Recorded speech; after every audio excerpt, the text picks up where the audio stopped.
Greetings, dear precious spirit soul that you are. Ooh, still cold out here. It's just great, though, to feel it and to be here and to breathe in that great air. Breathe it in. Greetings, dear precious spirit soul that you are. Today's topic is how to combine your spiritual life with your worldly life. Because a lot of people say, well, how do I do both? Well, you don't do both. Here's a little trick. It's called dovetailing. I got this from Vedic teachings, but you dovetail your work with your spiritual life. You dovetail your food that you consume, what you drink, with your spiritual life. You dovetail your relationships with your spiritual life. You dovetail all your activities, what you read, what you see, what you hear, what you taste, what you touch, what you experience with your spiritual life. And that means we're all here doing our work. That means doing our offering of our talents, our abilities, our services, our products in harmony with all living entities, including the earth, the entity. So you're there, and we're also all still playing the money game in whatever form that's taking. So the key, then, is to know your spiritual purpose. Know your purpose and your real purpose, which is to be who you are. That's why I have that saying, be you to the full. Because that's all you need to do is to be you, free of all these layers of ignorance, free of all of this false reality that is created through words only, and sounds and meanings and definitions and symbols that they call sacred geometry and such. These are all parts of the material realm. Yes. So how, for instance, here's something I wanted to share with you. Again, it was from another quote from the Srimad Bhagavatam, and I just started, and that's Canto 11. I'm really into that. This is a really good one. They're all just great, but my reading list. Okay. You never, no, not that one. Oh, yeah, it's over here. It's on the back side. I'm sorry about that. Excuse me, just a minute. But I keep these notes. I need to do that because otherwise I'm all over the place. I'm all over the place anyway because that's how I am. Okay. So the Srimad Bhagavatam 11:18-27. We should always, this is what you want to logically consider, spiritually logically, that the universe, that means anything in what we call the universe, the one song, the one word, a verse, a song. It's not just a word, it's a statement maybe, a one, unity, uni. So whatever we consider the material realm, the 3D material realm, whether it's outer space, that planet, this planet, that thing, it's things, it's stuff, okay? You should always spiritually, logically consider the universe as well as the mind, speech, and life air. You get this, your body is functioning with your spirit soul because of the breath. You know, that's what's keeping you connected to this. And the breath is also extremely important to connect you with your spiritual self, for you to recognize and be that. And through the breathing, pranayama is called often.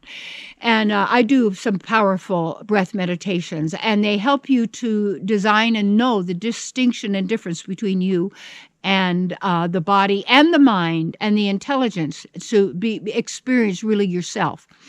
And and you don't want to consider the universe, then, the mind, the speech, and life air, any of that, to be that they're the ultimate products of Maya, and that is the mind.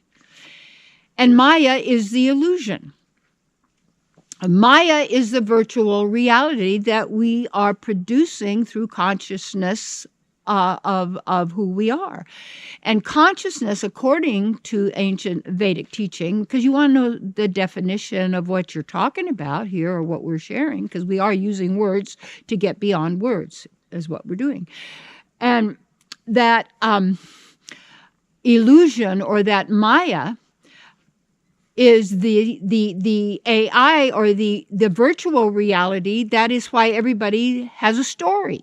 Okay, this is the realm of stories, and each one of us, we are living our story, believing we are this person, and living out this role in this script, and that's what everybody's doing, like that. But you want to get beyond that. That all of that is ultimately the illusion. Situated. And this situated in the self, you should never have to think about all that other stuff ever again, because it's all going to happen automatically from who you are. And what keeps people away from who they are is this continual focus on you have to have a lot of stuff. Stuff is an addiction. So you want to be situated in yourself, okay? And then you are situated in yourself. You're situated in the divine. This is where we are. And then you don't need to think of the universe. You don't need to think, all of this stuff keeping you out. We're going to go out there. Now we're going to Mars. You can't even be here. What's wrong with this place? Well, we trashed it. So really? So you're going to move on to the next place? Don't you know kids have to clean up the room? Come on, get back with the plan here.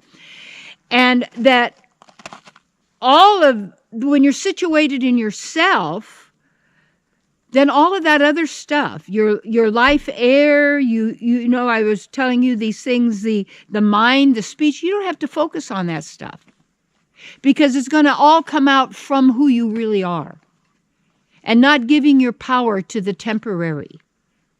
To detach yourself from the temporary, you use it, but it's not who you are. And when you're situated in yourself and realizing your distinction and difference, you don't get caught up in the stories. You're not having to promote or defend your story and the role that you're playing and the part that you're playing in the story. And then you have to look at, what are you trying to prove? What are you trying to justify? What are you trying to make happen or prevent before you can feel good? When goodness is who you really are. And when you dovetail all of these other activities, you eat food in the mode of goodness, fresh fruits and vegetables. Milk, if you could get raw milk from a healthy cow. Loved. What you're doing is you're in nature, in the mode of goodness. You're out in nature as much as you can be, and the more the better. Then you dovetail your work. You do the work that's good for everybody, that honors all life, that is in harmony with your purpose and your mission of being who you are. Okay? So how you combine your spiritual life as your material life, you take everything you've been doing in the material world and up-level it by then having the way you shift everything is if you were working to harm others, you shift your purpose to empower, nurture, and enrich in others, you see? So you would then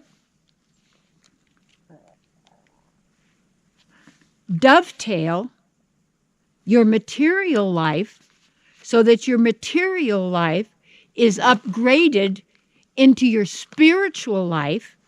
And when you do your music's inspiring. When you paint your pictures are beautiful and inspiring. When you go to work, you're there to help people and to empower them and to allow people to fulfill their own divine chosen destiny as a divine being.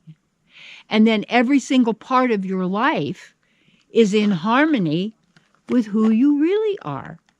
And then everything tastes better, smells better, is more beautiful more loving and more satisfying and fulfilling than it could ever have been had it been material and temporary.